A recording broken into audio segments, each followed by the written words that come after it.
আজও চুয়াডাঙ্গার হাতিকাটা ও তালতলা গ্রামের মধ্য দিয়ে বয়ে যাওয়া মাথাভাঙা নদীতে তৈরি হয়নি সেতু।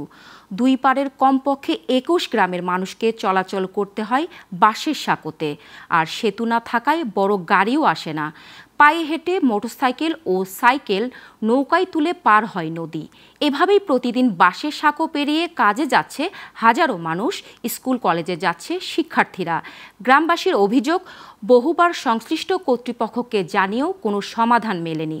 এদিকে প্রশাসন বলছে সেতু তৈরির প্রস্তাব পাঠানো হয়েছে, অনুমোদন পেলেই শুরু হবে কাজ। চুয়াডাঙ্গা থেকে রকিব হোসেনের তথ্য ও চিত্রে ডেস্ক রিপোর্ট।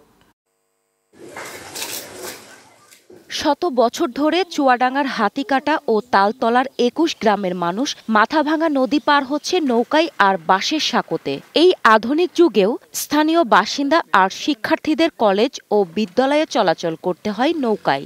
অল্প পথ যেতে হলেও গ্রামবাসীদের হাতিকাটা তালতলা ঘাটে নৌকা পার হতে হয়। স্থানীয়রা জানালেন, আলুকদিয়া ইউনিয়ন থেকে চুয়াডাঙ্গা পৌর এলাকার তালতলা গ্রামের সড়ক পথের দূরত্ব ৮ কিলোমিটার, কিন্তু নৌকায় পার হলে দূরত্ব কমে হয় মাত্র ১.৫ কিলোমিটার। চুয়াডাঙ্গা ইসলামপাড়া হয়ে গেলে আমাদের ৪ কিলো রাস্তা বা ৫ কিলো রাস্তা ঘুরে চুয়াডাঙ্গায় যেতে হয়।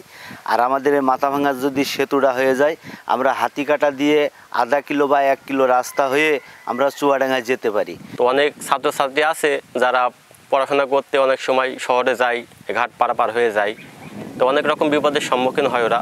গ্রামবাসীরা বলছেন, মাথাভাঙা নদীর উপর একটি সেতু তৈরি করলেই ২১ গ্রামের বাসিন্দাদের ১৫ থেকে ১৬ কিলোমিটার পথ বেশি ঘুরতে হবে না।